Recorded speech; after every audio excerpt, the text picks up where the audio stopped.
గతంలో నువ్వనుకున్నట్టు నీ జీవితం ముందుకు సాగలేదేమో! గతంలో నీవనుకున్న ద్వారాలు తెరవబడలేదేమో! గతంలో మీరనుకున్నట్టుగా మీ ప్రార్థనకు జవాబు రాలేదేమో! గతంలో ఎప్పుడు చూసినా దుఃఖము, లోతైన వేదన మిమ్మల్ని వేధించిందేమో! గతంలో జీవితం అంతా కూడా దుఃఖకరంగా, శ్రమానుభవముతో నిండి ఉందేమో! అనేక కీడులను అనుభవించారేమో! అనేక ఒత్తిళ్ళ గుండా, అనేక కృంగుదల గుండా మీరు వెళ్ళి ఉన్నారేమో! మీ మార్గం అంతా కూడా గతంలో ఒక ముళ్ళబాటగా అనిపించి ఉండవచ్చు. ఎందుకు జీవిస్తున్నానా అనే ప్రశ్న అనేక మార్లు మిమ్మల్ని వేధించి ఉండవచ్చు. ఎందుకు బ్రతుకుతున్నానో నాకే తెలియదు అని పరిస్థితి మీకు ఎదురై ఉండవచ్చు.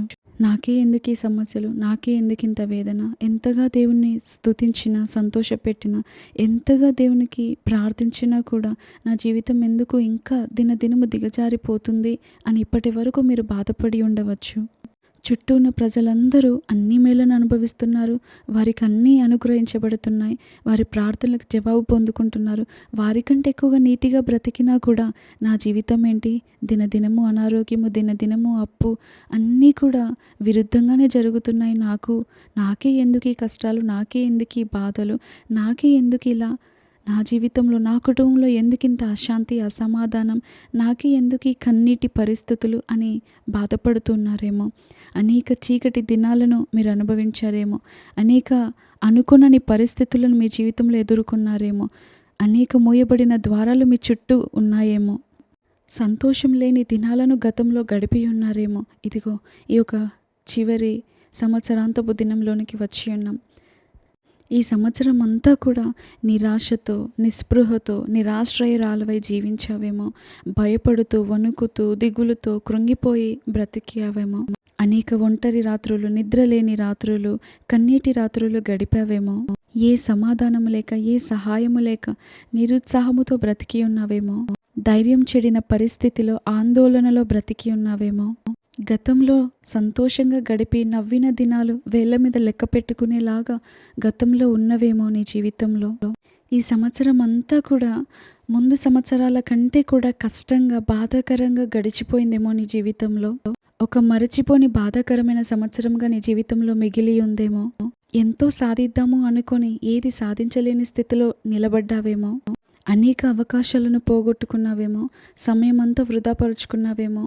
బాధాకరమైన దినములే అధికంగా ఈ సంవత్సరం అనుభవించావేమో. అనారోగ్యం వెంబడి అనారోగ్యం, నిరాశ వెంబడి నిరాశ, అనేక నిస్పృహల గుండా నీవు ఇప్పటి వరకు వెళ్ళావేమో. ఈ సంవత్సరం అంతా కూడా చేయని తప్పులు నీపై వేయబడ్డాయేమో. అనేక అవమానాల గుండా నడిచావేమో. అనేక నిందలు వేయబడ్డాయేమో. అపవాది అనేక రీతులుగా నేను దాడి చేశాడేమో. ఉన్నవన్నీ నువ్వు పోగొట్టుకున్నావేమో. అనేక వ్యక్తులు నిన్ను మోసగించారేమో. ఎటు చూసిన దుఃఖకరమైన పరిస్థితి ఇప్పటి వరకు నీకు కనబడి ఉన్నదేమో. ఇక మరణమే శరణము అని ఇంతవరకు నీవు అనుకున్నావేమో. నా భవిష్యత్ ఏంటి, నా బిడ్డల జీవితం ఏంటి, నా జీవితం ఎలా గడుస్తుంది, అసలు నా పట్ల దేవుని ప్రణాళిక ఏంటి, నేను దేవుని కొరకు ఏం చేయగలుగుతాను, నేను ఎలా బ్రతకాలి అనే ఆలోచనలు నేను ఇప్పటి వరకు వెంబడించాయేమో. అసలు దేవుడు నన్ను ఎందుకు సృజించాడు, నన్ను ఎందుకు పుట్టించాడు ఈ భూమి మీద, నన్ను ఎందుకు ఇక్కడ ఉంచాడు, నా పట్ల దేవుని చిత్తం ఏమై ఉన్నది అని ఇప్పటి వరకు నీవు ఆలోచించావేమో. ఏమి చేయాలో దిక్కుతోచని పరిస్థితుల్లో నీవు ఉన్నావేమో.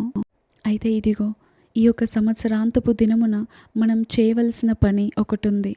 ఈ యొక్క సంవత్సరం అంతా కూడా ఏ అనారోగ్యం నిన్ను వెంబడించిందో, ఏ అప్పు నిన్ను బాధించిందో, ఏ చింత నీకు కృంగుదలకు కారణమైందో, ఏదైతే నీవు కన్నీరు కార్చుటకు కారణమైందో, నిన్ను బాధ పెట్టుటకు కారణమైందో, ఏ అవమానమైతే ఇంతవరకు నిన్ను వేధించిందో, ఏ నిందచే నీవు ఇంతవరకు నింపబడి కన్నీరు కార్చావో, ఏ నిద్రలేని రాత్రులు నీవు ఇంతవరకు గడిపావో, ఇదే సమస్యలతో, ఇదే అవమానముతో, ఇదే నిందతో నూతన సంవత్సరంలో నీవు అడుగు పెట్టకూడదు అని నీవు ఆశపడుతూ ఉన్నట్లయితే మనం చేయవలసిన పని ఒకటి ఉంది. ఈ దుఃఖకరమైన గత శ్రమానుభవములనన్నింటినీ, సకల విధములైన కీడులన్నింటినీ, మన సమస్యలన్నింటినీ మరచిపోయి, మన ఒత్తిళ్లను, బాధలను అన్నింటినీ కూడా ప్రక్కన పెట్టేసి, గుర్తు తెచ్చుకోవడానికి కూడా సిగ్గు అనిపించే దారి విడిచి తిరిగిన సందర్భాలన్నింటినీ కూడా మర్చిపోయి దేవుని మంచితనాన్ని జ్ఞాపకం చేసుకుందాం.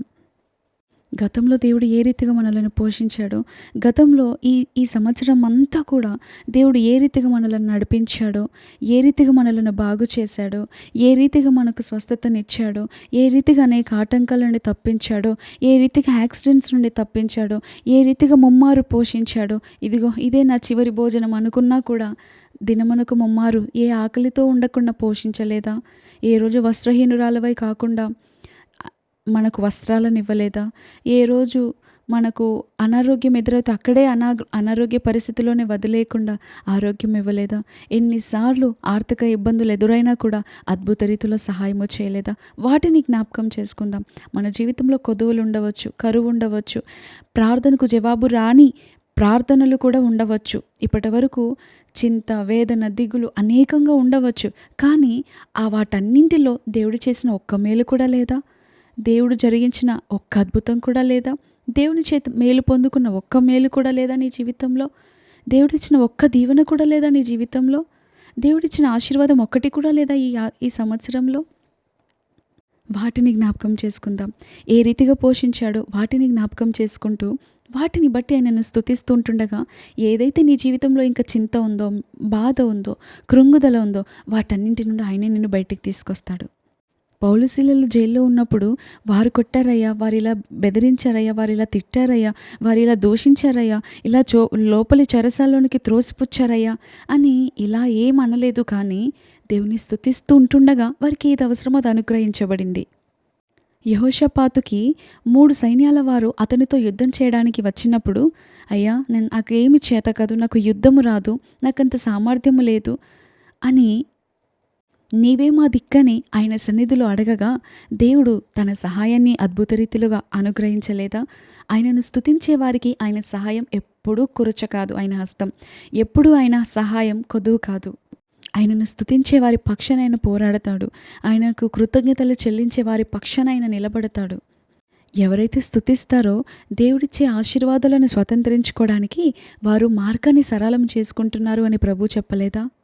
ఈ యొక్క సంవత్సరం అంతా కూడా మీకు దుఃఖకరంగా ఉన్నప్పటికీ, ఈ యొక్క సంవత్సరాంతపు దినమున మనం చేయవలసిన ఈ ఒక్క పని, నూతన సంవత్సరంలో మన కొరకు దేవుడు ఎన్నో ఆశీర్వాదాలను సిద్ధపరిచి ఉంచాడు. వాటన్నింటినీ మనం పొందుకోవాలి అంటే ఇదే రీతిగా మన జీవితంతో, ఇదే రీతి అనుభవాలతో, ఇదే రీతి అలవాట్లతో, ఇదే రీతి ఆలోచనలతో, ఇదే రీతి మనము కలిగి ఉన్న స్కెడ్యూల్తో మనం ముందుకెళ్తే వాటిని మనం స్వతంత్రించుకోలేము. దేవుడు మన కొరకు ఎన్నో ఆశీర్వాదాలను సిద్ధపరిచి ఉంచాడు. వాటిని పొందుకోవాలని మీరు ఆశపడుతున్నారా? అయితే మనం చేయవలసిన పని, మన గత అలవాట్లను విడిచిపెడదాం. దేవునికి మరింత సమీపంగా బ్రతుకుదాం. గతంలో ఎంతో సమయం దేవునితో గడపాలని ఆశ కలిగి ఉండి ఎన్నో స్కెడ్యూల్స్ వేసుకున్నారేమో, ఇలా ఉండాలి, ఇలా గడపాలి, ఇంత సమయం దేవుని వాక్యం చదవాలి, ధ్యానించాలి, వినాలి, దేవునితో అధికంగా మాట్లాడాలి, దేవుని స్వరం వినాలి, ఇలా ఎన్నో స్కెడ్యూల్స్ వేసుకున్నారేమో. కానీ అన్నింటిలో మీరు విఫలమైపోయారేమో. కానీ ఇదిగో ఈ యొక్క నూతన సంవత్సరంలో ఒక నూతన అవకాశం దేవుడు మనకిచ్చాడు. మరొక నూతన తరుణం మనకిచ్చాడు. మన జీవితాన్ని సరిదిద్దుకుందాం. మరికొంత సమయాన్ని దేవునితో గడపడానికి మనం వెచ్చిద్దాం. అధిక సమయం వాక్యం చదవడానికి. గతంలో మీరు విఫలమయ్యారేమో, గతంలో ఓడిపోయారేమో, గతంలో పడిపోయారేమో. చూడండి, చిన్న బిడ్డ అప్పుడే అడుగులు వేస్తున్నప్పుడు మొదటిసారి అడుగులు వేసి పడిపోతే, అక్కడే ఆగిపోతే తను ఎప్పటికైనా నడక నేర్చుకుంటుందా? జీవితంలో కూడా అంతే. మనం ప్రతిరోజు నేర్చుకోవలసిన వారం. మనం ఈ యొక్క శరీరంలో ఉన్నంత వరకు, ఈ భూమి మీద ఉన్నంత వరకు అనేక సార్లు పడిపోతూ ఉంటాం. కానీ ఆయన వాక్యం సెలవిస్తుంది, నీతిమంతుడు 7 మార్లు పడినా కూడా తిరిగి లేస్తాడంట. లేపువాడు ఆయన తన దక్షిణ హస్తంతో, బాహుబలంతో మనల్ని లేపుతాడు. ఒక నూతన మార్పులతో నూతన సంవత్సరాన్ని ఎదుర్కొందాం. నూతన సంవత్సరంలో అడుగు పెడదాం. అట్టి కృపాభాగ్యం దేవుడు మనకు అనుగ్రహించి నడిపించునుగాక. Amen. Thank you all. Praise the lord.